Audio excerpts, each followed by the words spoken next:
Hi everyone, welcome to today's webinar. I have a very special guest here this morning, and that's Henry Readhead from Summerhill School. Hello Henry, how are you? Hi, Joe. Hi. Very well, very well. Thank you very much for having Good. me. Really lovely Well, to chat. thank you for coming. I know you're really busy at the moment with all the plans for the festival, so I really appreciate you taking the time to join us today. Yeah, Nice bless to you. see Thank you. Yeah. you.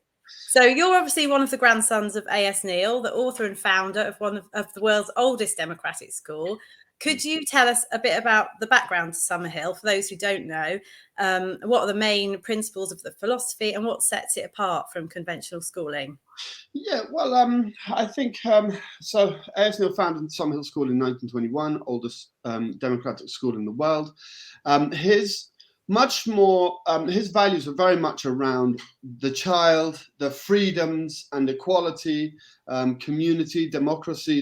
These words really are the fundamental thing. I think that A.S. Neill believe very much in the importance of children having the time to develop at their own pace. A happy and fulfilled childhood was really the goal. And so he was an educator, but for him the most important thing really was the social and emotional development, free play, children having as much time to play as much as they need, and to discover interest and to satisfy that interest at their own pace. So those are sort of really the main sort of ideas of it. Obviously, it was founded a long time ago, and I think back then there was very different attitudes to education. But as we've all know, that there's a lot of similarities as well. We're sort of a bit stuck at the moment in the way that traditional education is moving forward, and I think he believed very much that children need time and space to develop and play and discover their interests in their own pace. Great, thank you. Mm. What was the main inspiration for setting it up in the first place? What triggered it, the idea of setting up a school? Well, I think the fundamental thing for him really was actually when he was a teacher himself. He was a teacher in a primary school. Um, and I think that he, obviously at the time, he had to punish children. He had to, the authority level, he was in charge, absolutely. And I think he found that very difficult. I think that there was times when he needed to, if you will, punish children, or discipline children, if you will. And there's quotes from him, especially in his earlier books, the Dominie's Log, which are really lovely books actually of his writings. This was a log of him as a teacher in a state primary school up in Scotland, and he didn't feel that he had the right to be disciplining a child. He just felt that it was wrong. It was the wrong thing to do. There's lots of lovely. I strongly recommend the books, Dominie's Log, because it's a lovely reference of his kind of discovery of working within the rigidities and expectations of the state system, even at the time. Yeah. We're talking, this was 1914, his first books were published. So this was before Summerhill School was even founded.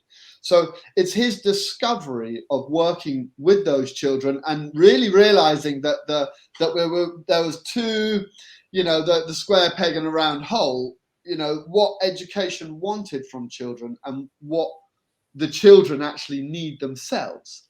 Were completely conflicting things, and I think that was a lot of the inspiration. That was a lot of the earlier sort of realizations. But I think obviously Homer Lane, he was very much connected with Homer Lane and Little Commonwealth School as well, and I think he was inspired quite a lot by that. I know there's lots of other. He was connected with Wilhelm Reich. There was all sorts of different sort of inspirations going on, I think.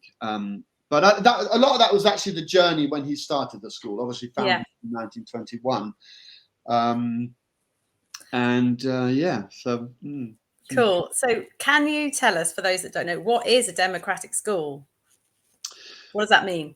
What does it mean? Well, I have to say, I think it does mean quite different things for quite different people. And I think to a certain extent that diversity is something that is the journey of democratic education, if you will, at the moment.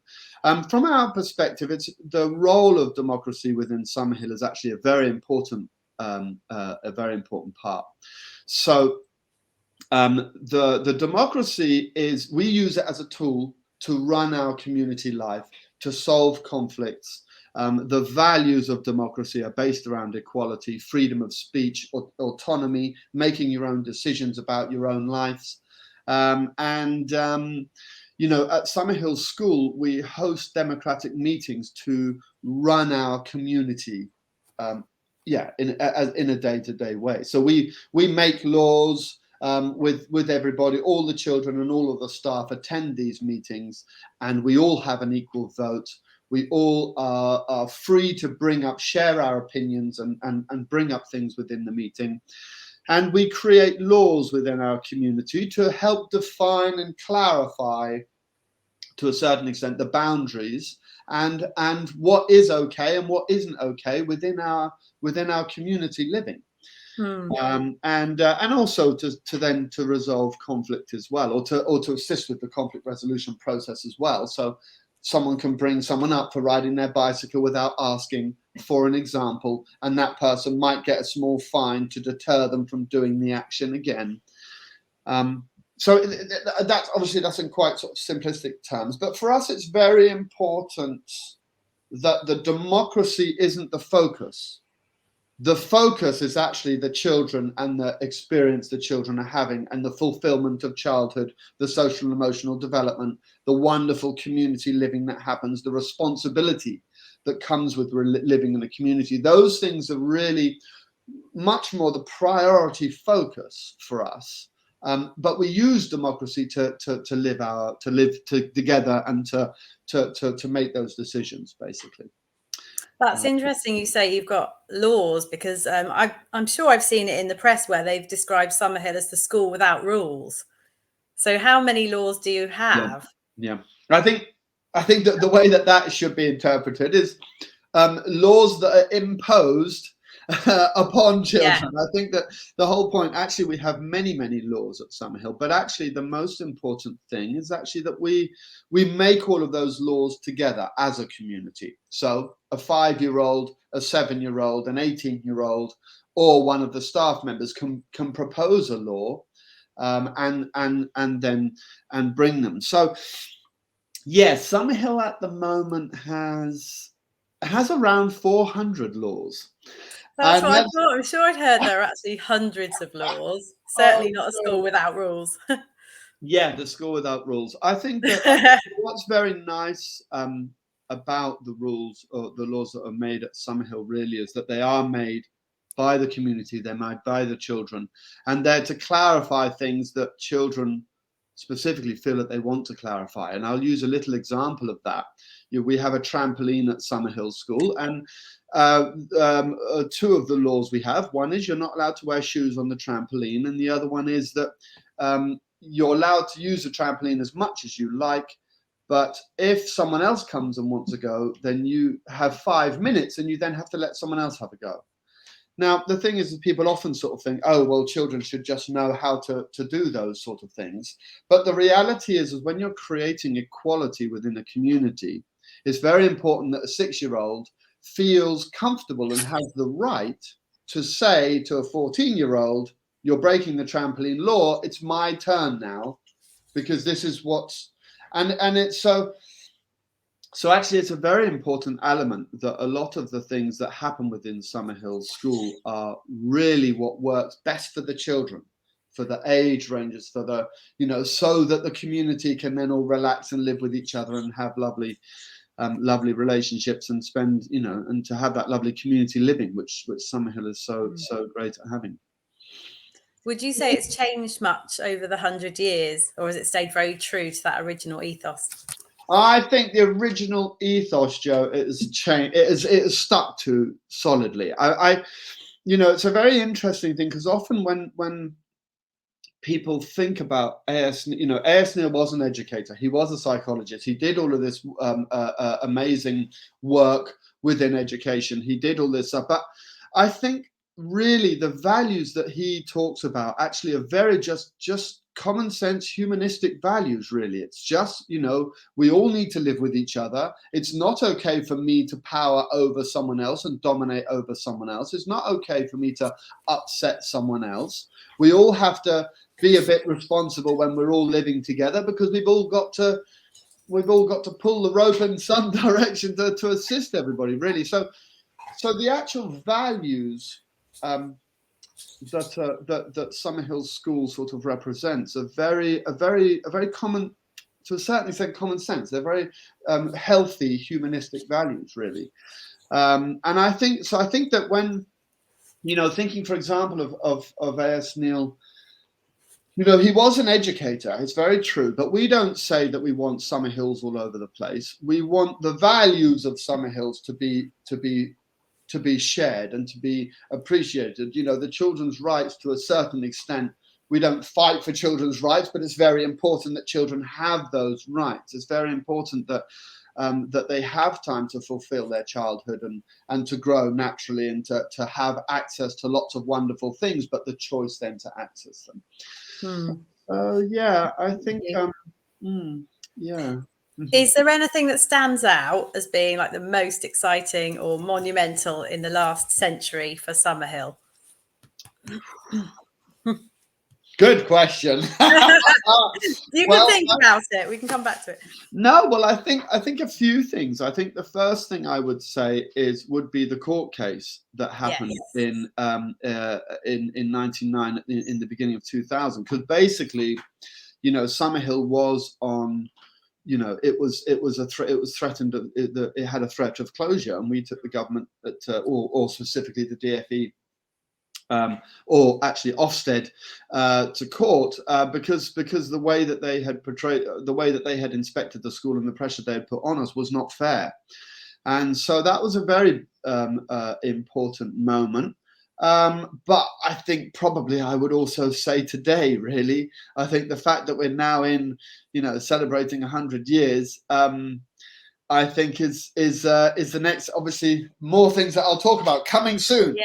In this conversation right now will be probably some of the the next things. But I think that there's obviously been lots. But I think that the court case was. So I'll just add a little thing about the court case, which was also very amazing. I think was it pulled people together. I think that there's a lot of people who are inspired by Summerhill to a certain extent. Again, around the values to a certain extent, that so many people are inspired by Neill's writings, and I think Summerhill has been a bit of a beacon for many people who are trying to move more in the direction of more in a sort of humanistic, if you will, direction of education, or even child rearing, and all of these bits and pieces. And I think it really, when there was a threat of closure to Summerhill, I think everybody, the response we had from around the world was huge. There was so much interest at that time, because I think people were sort of going, all right, you're bullying Summerhill, but actually you're bullying a bit of me here. This is actually not, and so that the response was, the support and the response was phenomenal as well. It's really amazing. And there's a film about that, isn't there? There was a BBC series. Yes. Yeah, it's now a movie. So is it true that all the kids, or many of the kids, went to the court case? Because that's how. Yes, it is actually true. So if you have seen the CBBC's drama, obviously it has been dramatized a little bit. And not Robin Hood, Peter Pan wasn't there. Captain Hook, they weren't quite there. I mean, maybe in some of our heads it were, but. But yes, we went up in coach loads. The whole community went. Oh, wow. That's amazing. And what was really quite sweet about it was that the room, well, I guess the room was the size of any normal sort of courtroom, really. But there wasn't enough seats for all of our community, and we had former pupils and parents who were all up, which was actually true. That in the drama it shows it that up at the top there was a big balcony, a balcony area, and there was lots of former pupils and parents up there. But there was kids sitting around all the steps, just sort of, we didn't have the bus breaking down on the journey for those kids. won't say too much if you haven't seen the drama. Okay. But did you hold the democratic meeting in the courtroom? We did, yes. Oh, you did? Oh, that was so brilliant. That part of it actually happened. So we went into discussions with the opposition to come up with some sort of an agreement. Was basically what that's what they wanted. They presented to us an agreement. They didn't want it to move any further, I think, I mean, when speaking to Zoe, it was a very hard time for Zoe. That whole, the years leading up to that. So Zoe was my mother, the principal of Summerhill School at the time. I won't say at the time. She still is. She still is the boss. Don't worry. She still is the boss. It was a very difficult time, and she said that moment when the decision came about, whether to accept the agreement or not, she really didn't know. She didn't know what was the best thing to do. And our team of solicitors were half and half. Some of them were saying, no, keep taking this further, and there were some that were saying this is the most unique agreement that has ever been made to any school throughout the UK. This is we would become the most protected school, and that's in the drama, and that is exactly what actually happened. And so what was very sweet about it was the judges. They did actually step out of the room. They actually went and they went into their little back room, and 3 of our pupils at the school went up into the judges' chairs and hosted a meeting from there. So that really did actually happen. It's a lovely, a phenomenal historical. Yeah, that's so powerful. Moment, really. Yeah, very powerful. It's amazing. And that movie is available now to watch, isn't it? It's on YouTube. I think it was on Prime as well recently. Yeah, exactly. I think you can find it on YouTube, but obviously it's not really allowed to be on YouTube. But you can find it around on YouTube, I think. But yes, it's on Amazon Prime. Okay, let's put the official link in the comments then later. Yeah, it's cool, it's brilliant. Summerhill, and it's on Amazon Prime. You can actually have access to it now. Yeah. Excellent. So, shall we move on to the festival then? So, you've obviously been going 100 years. It was the centenary last year, but you had to postpone the celebrations because of COVID. So it's all happening this summer. Tell us about the festival and everything that's going on. Yeah, well, it's a very, very exciting thing. I think that the centenary of Summerhill, in the same kind of way of the court case, I think the centenary of Summerhill School has been an important moment for many people all around the world. I can see someone's actually put in the chat about a beacon. Yeah. And I think that people feel a connection to it. It's not about modeling exactly what we do in creating Summerhills anywhere, but people share the values. People love the values, and it inspires them a lot in the work that they're doing, but also the fact that Summerhill has survived for us 100 years shows that it works. We're not an experiment anymore. This is not, Summerhill is 100 years of Summerhill is a very important, because now there's lots of people who are starting these kind of projects. There's all sorts of things happening around the world.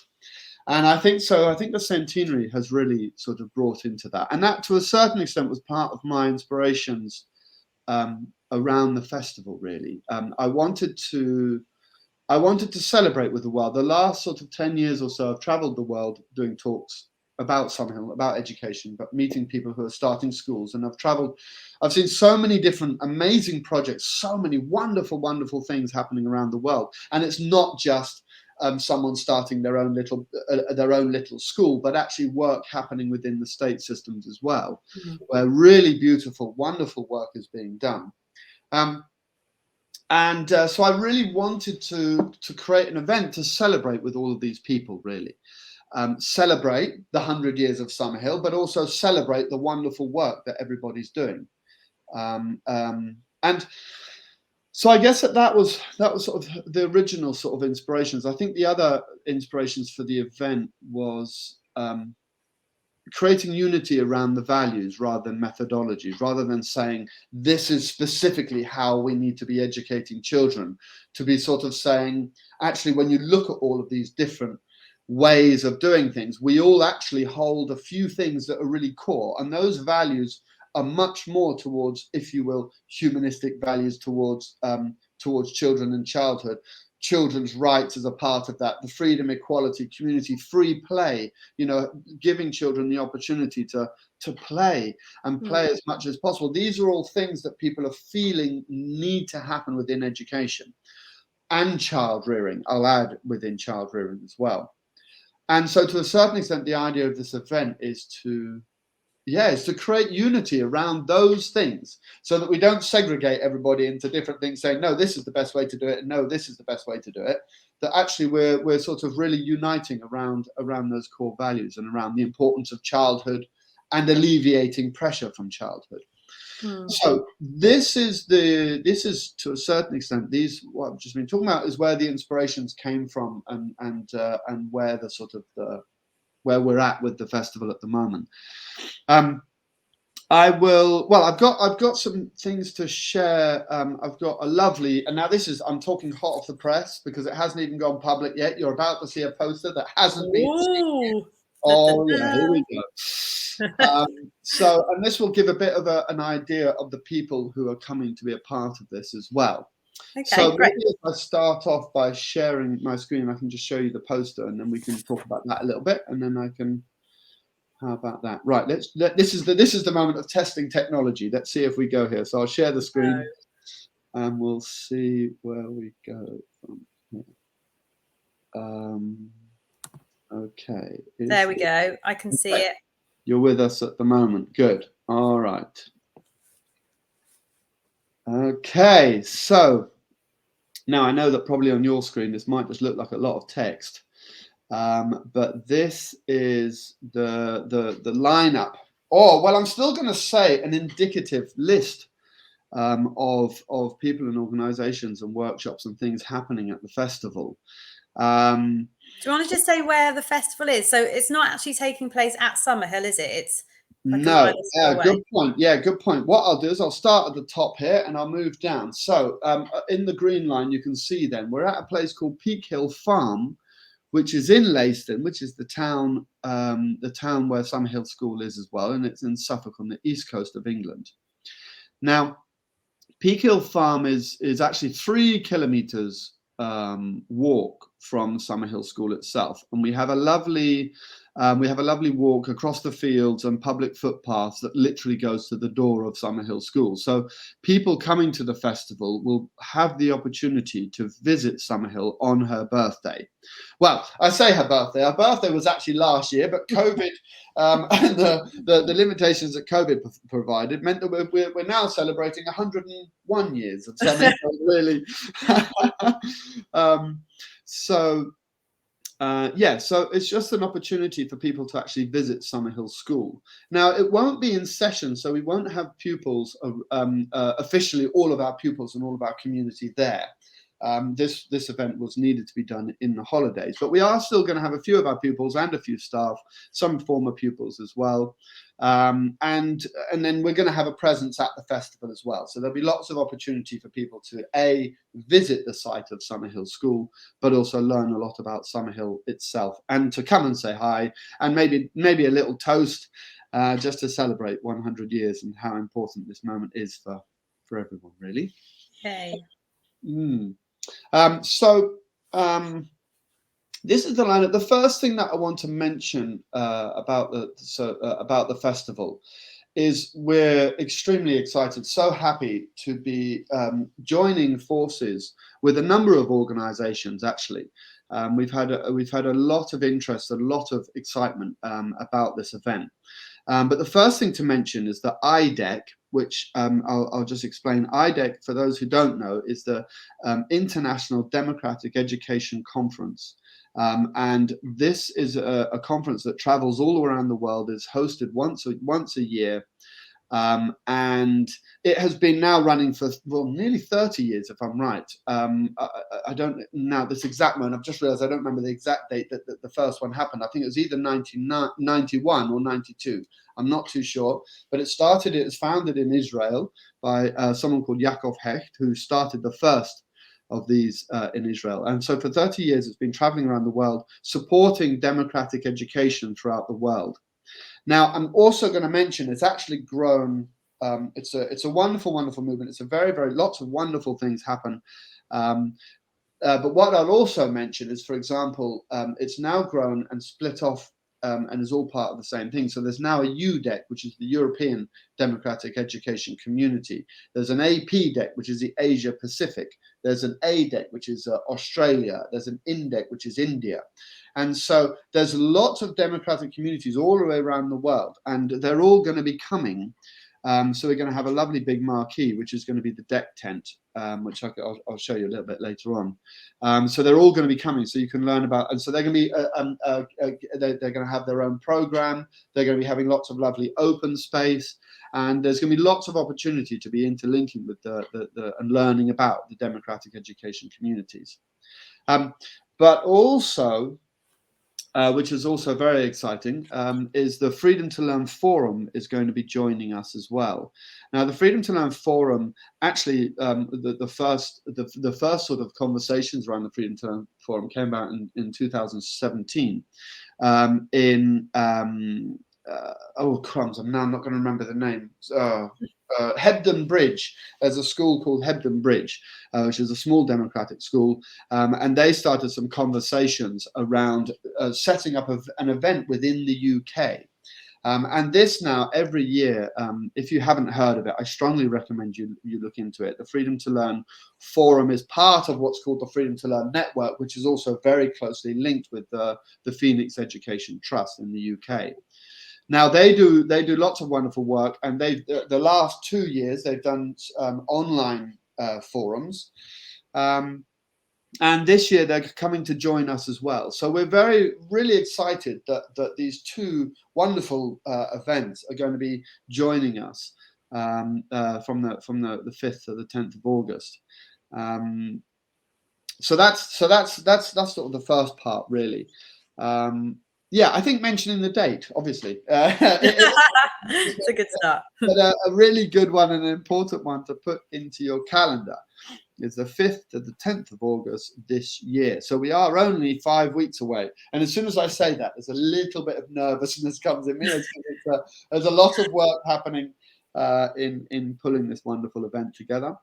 We've got an amazing group of volunteers who have been helping out, and for the past 2 years, I was going to say the past year, but it's not even that. It's the past 2 years we've been working to get this wonderful event together. Quick question: do you need any more volunteers for anything? Do you need any more help? Now then, on site, I think we're actually stopping. I think actually on site we're actually got everything covered already. But generally at this moment, the last sort of 5 weeks leading up to it, we very often may need support in or have been needing support in different areas. So I think if you have got a bit of time that you're interested in volunteering this sort of 5 weeks leading up to the event, then we would, I'm sure, would appreciate the help. But to my knowledge, we don't actually need any volunteers for the festival itself. Okay. We already have a lovely team of people who are helping us out. Great. So who have we got speaking? Is it mainly going to be education talks, or is it? No. Arts and crafts as well. Yeah, there's literally lots and lots of bits and pieces. So we have lots of people coming who are who will be presenting, who will be doing talks. We also have some panel discussions as well. There's a panel discussion specifically about sort of traditional education, state education, working within state education, and implementing these values and how you can make change within the state education. And that's whether I think the topic is based around, even if you're talking about in the classroom itself, or whether it's within your whole school, what is it that is able to be done? And we've got a wonderful panel of people who have lots of experience with this. And so we're going to be a conversation about that. The other one that's quite important to mention is we're very happy to be having UNESCO. Who now, there's a few things about the UNESCO. Unfortunately, they were going to be supplying us a speaker, and at this exact moment, there's been a problem with that, and we haven't managed to get someone. But they're sort of cooperating with us. They're very, very supportive of the event. They're really excited about what Summerhill has given to the world, but also about all of the other wonderful things that are happening inspired by. So UNESCO is supporting the event and helping us out. But what was really nice about this is that it brought the topic of the Futures of Education initiative, and then the report that came out at the end of last year. And what this then, we're going to have a panel discussion about the futures of education. It will interlink with the report, but actually it's just a conversation really about what is it that what direction should education be going in? What are the important aspects that we should be thinking about? And so we have a lovely panel of people joining us for that as well.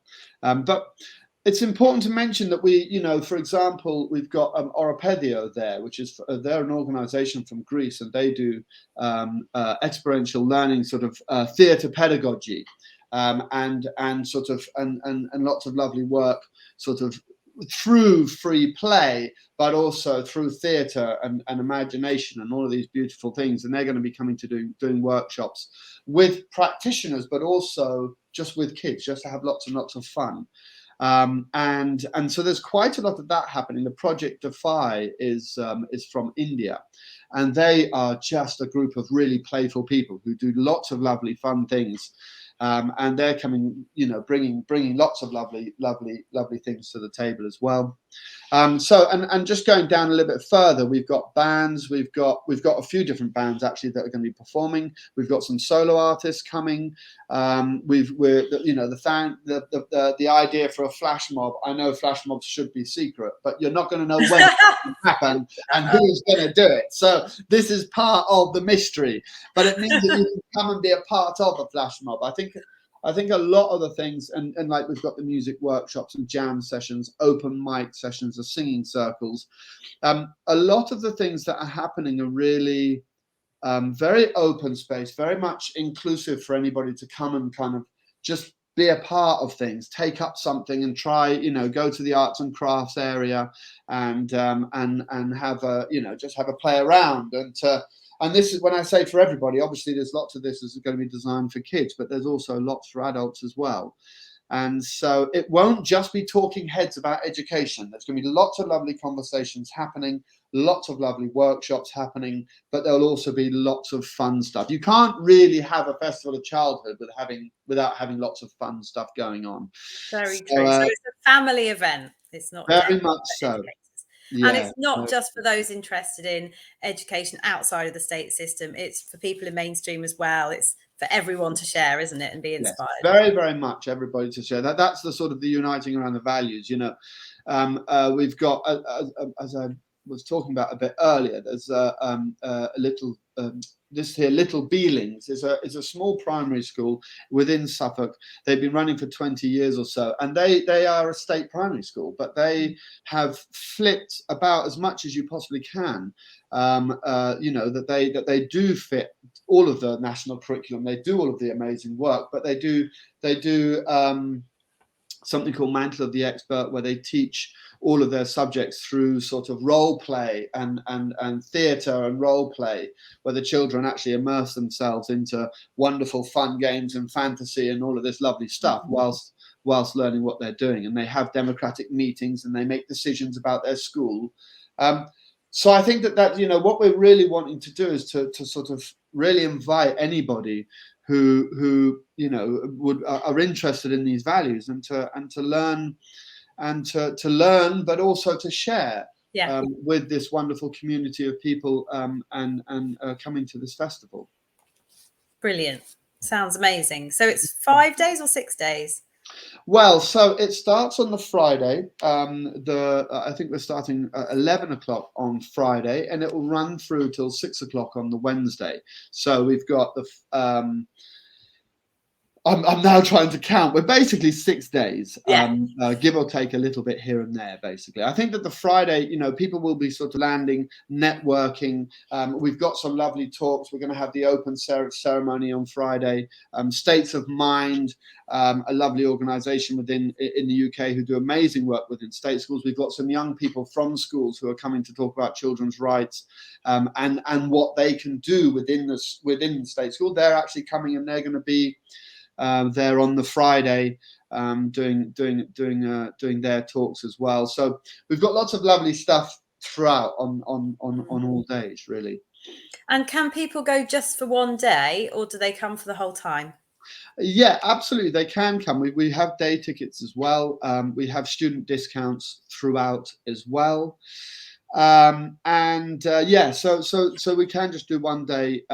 Obviously, we recommend where possible to come to all of the days because there's lots of lovely content happening throughout. But of course, with whatever availability you have, you can come, stay for a day, you can camp a night and stay for another day or something like that. So we're going to have camping options. We have you can hire bell tents as well with groups of people. So there's all sorts of options. You can bring a camper van or something. There's a few people who are bringing camper vans as well. So we're going to have the facilities for that.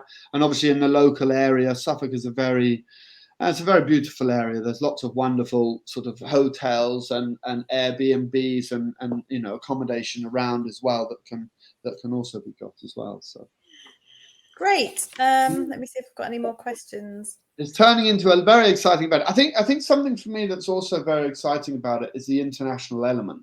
Yeah. It's amazing that we have so many people coming from so many countries from all over the world, and that's something that's really powerful. I think when sharing of these values, I think that it comes very. It's not specifically about different, obviously cultures and all of these different things are all very valuable as well. But I think that the fact that everybody's coming from all of these different places around the world is a very powerful, a really wonderful thing. Yeah, it's amazing. It's going to be incredible. So did you want to show us the map? Yeah, that's true. Exactly. There we go. So this is the other amazing poster or a bit of information that we have. So this gives you a little bit of an idea. The campsite and the actual festival itself will all be sort of included into one area. So it'll all sort of feel a bit sort of community, much closer sort of community feel to it. The middle part is where the dining halls will be. But we also have like a trading fair and a makers and artisan fair. A local makers and artisan fair is going to be coming to be selling wares as well and do some little workshops and bits and pieces like that. And then basically we have sort of the 5 different areas of the festival. The lounge down here is where the main talks would be. So we've got the deck tent where all the democratic education communities will be is down here. We've got the main stage where a lot of the panel discussions and keynotes will be taking place.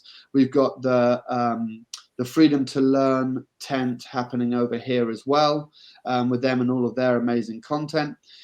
We also have, which is really exciting, we have a children's rights tent, which is very specifically around the topic of children's rights. So we've got some young people who are coming to deliver things there. We've got, and this is from all sorts of different backgrounds. We've got some groups of kids coming from India. We've got some people, as I mentioned earlier, States of Mind, who are from, sort of the state system within the UK, and all in between. And so it's things by children, but it's also things for kids as well, or young people as well. There's going to be a Summerhill tent, which is this near where the theatre area is. We've got a Summerhill tent over here. Now we're going to be delivering a whole program of events in the Summerhill tent as well, where you can then come learn about Summerhill School itself. You can learn about the A.S. Neill Summerhill Trust and the newly found A.S. Neill Summerhill CIC, which is another non-profit organisation. And you can learn about Summerhill School itself. So we're going to do a panel discussion with some of our teachers. We're going to do a panel discussion with some of our parents. There'll be some of our pupils there as well. So we're going to be doing all sorts of lovely things within the Summerhill tent. I'll go around quite quickly. I'm obviously aware of time a little bit. We have a cinema and a theatre tent, so we've got some lovely films that are being shown as well. We have a junk playground. The woods is sort of the children's area. We've got something called the STEM bus, which is a new organization, a new project that started up. They're going to be traveling around England doing lovely things to do with sort of self-directed education, but around sort of, going to state schools and assisting with the sort of the STEM subjects, but also doing lovely work as well. So they're going to be there.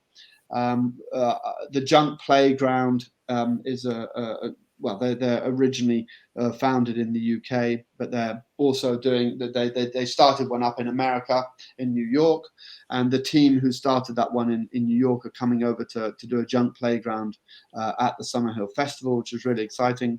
The arts and crafts area as well. We've got something called the Living Library, where anybody who's coming to the festival can become a book and tell a story of their own, tell their own story, which is whether it's to do with their practice, whether it's to do with just their personal journey in life, or whatever they want to share, really. We've got the music tent as well, where we're going to be doing some performances and bits and pieces as well. So I hope that paints a bit of a story. I've just realised I'm talking a lot, so I'll Amazing, Henry. It sounds incredible. So if anyone's watching and they're thinking they'd like to contribute something, is there time for people to request that, or is it too late? Absolutely. The useful thing, or the wonderful thing about this as well, is that a lot of the actual program itself, I'll just mention actually, the program, the full program is going to be released onto our website, which is summerhillfestival.com. And it's going to be released tomorrow, the full program. And what you'll notice in the program is that there is actually deliberately some spaces throughout, and the idea is that the festival will also have a open space opportunity for anybody who's coming to the festival can register, can book a slot in a marquee, or in, whether it's just in a field or whether it's in the music tent or something like that. They can book a slot to offer something themselves. This can be a talk, it can be a performance, it can be sharing with someone how to do arts and crafts, or the whole point is that there's the whole festival will have an open space opportunity. So that will launch, I think, if I'm right, that's launching on the 4th of July. The open space opportunity. Before coming to the festival, you'll be able to book slots to be able to offer something yourself as well. So that's absolutely throughout, yeah. So to contribute as one of the, well, I say one of the main people, it's not even that really. The whole point is we want to bring the opportunity of sort of, the community aspect, that everybody coming can share something with the festival and all the participants. Brilliant. That's amazing. And obviously tickets are on sale now. So let's pop the link in for buying tickets. We can add it to the comments after this. Absolutely. I can just quickly show you. This is the Summerhill Festival website, summerhillfestival.com. You can book tickets here. There has all of the, for example, the student discounts and all of the information about the tents that you can book and all sorts of things like that. So all of the information here. And this is also, we've got a much more fuller list of all of the speakers that are going to be involved with the event. We also have a list of all of the organizations that are going to be there and that are involved with the event as well. And then we will also have the Summerhill, the festival program will be released tomorrow on this website as well. Brilliant. And I think there's a community, isn't there, as well? You've got a new page where if you're going to the festival, you can link up with other people that are going to be there and kind of start the conversations beforehand and after. Exactly. That's absolutely. I'll tell you what. Yes, so you're absolutely right. And we can get access when you buy a ticket to the festival, you can get access to it. But actually, that's going to be something that's going to be launched also over the next few days, that you'll be able to access that community and even start conversations before you've bought a ticket. And the idea really for this, it's to to kind of start to be communicating, to be collaborating beforehand, to think of lots of lovely ideas of things that we'd like to do as a whole group of people whilst we're there, and it's giving that opportunity for people to communicate. And I think especially the fact that it's international is really nice, because there's people in the community from all over the world, and people who are bringing different things, and it's just sort of a nice place for people to start conversations and to start to communicate beforehand. Yeah. Yes. Brilliant. Is there anything else that you'd like to say? Anything we've missed? This is the point where I sort of go, well, there might be, but well, we can always add stuff in the comments later, can't we? Yeah, absolutely. Yeah, that's absolutely it. One thing I wanted to ask about Summerhill School, one other question was, are there, we talked about how people have called it the school without rules. Are there any other misconceptions or myths that you'd like to challenge? I don't know.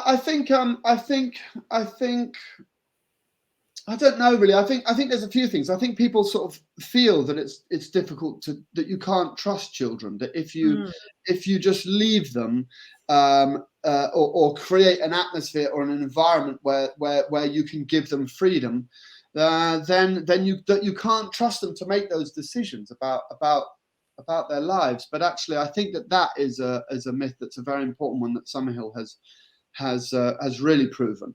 Yeah, that's a good point, actually.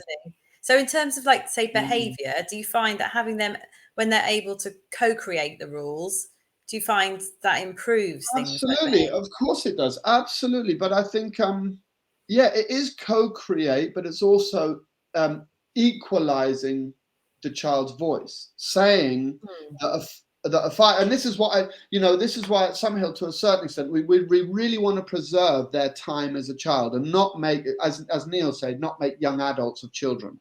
We don't want to put lots of big responsible decisions on them, creating equality and bringing children up to where we are to a certain extent, but at the same time giving them the option to be a part of those sort of things as well if need be.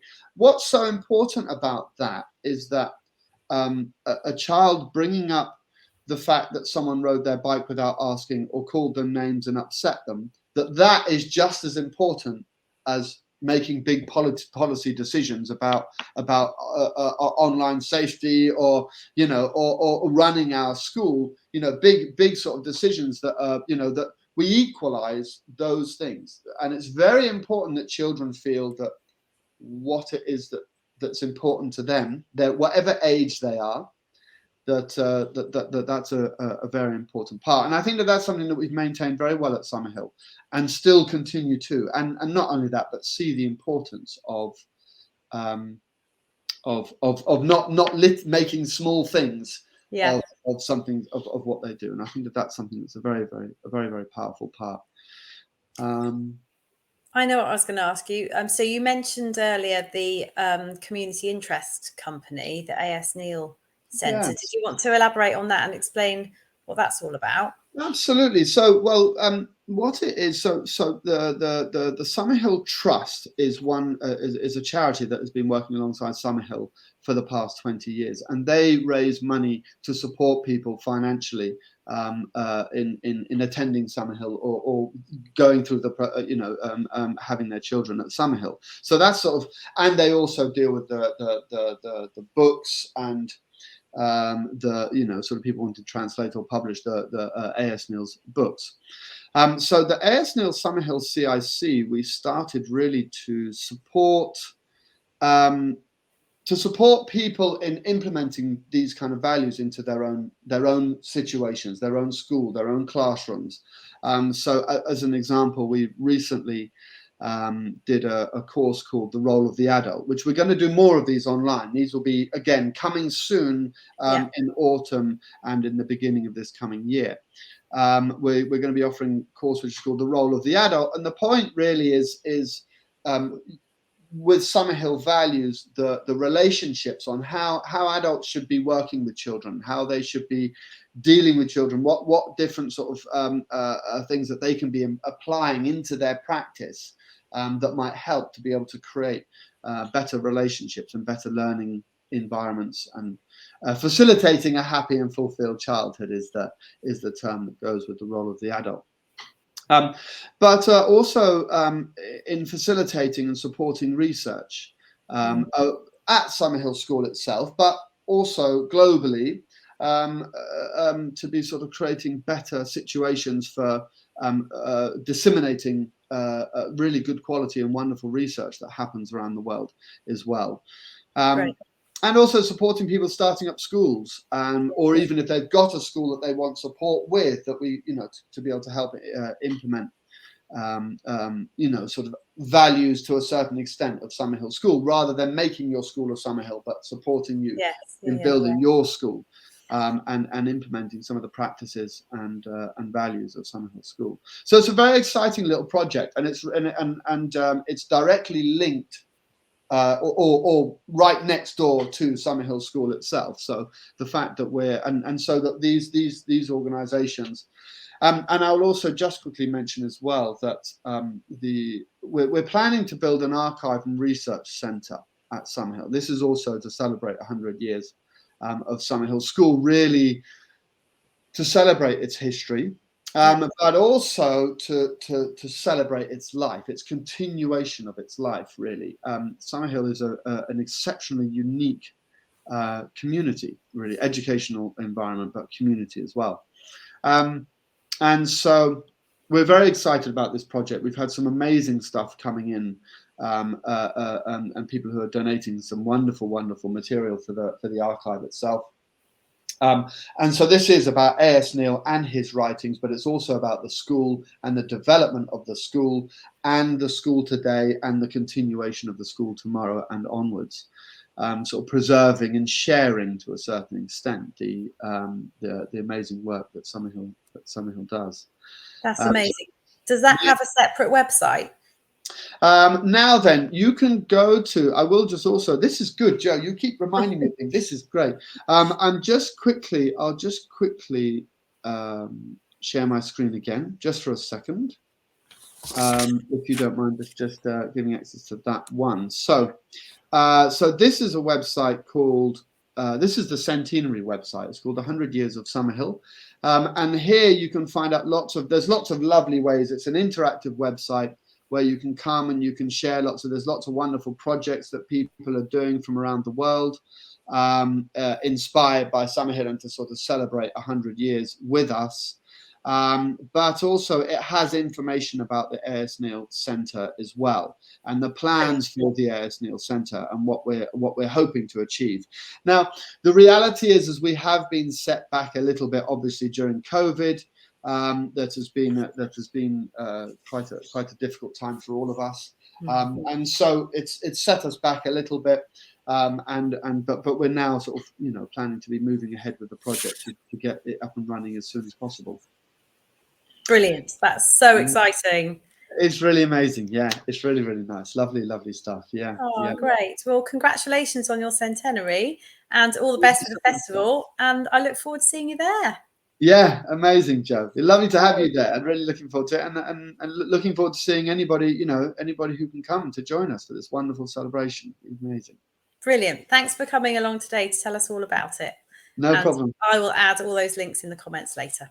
Cool. Thank you. Take care, Henry. Thank you. Bye-bye. Bye.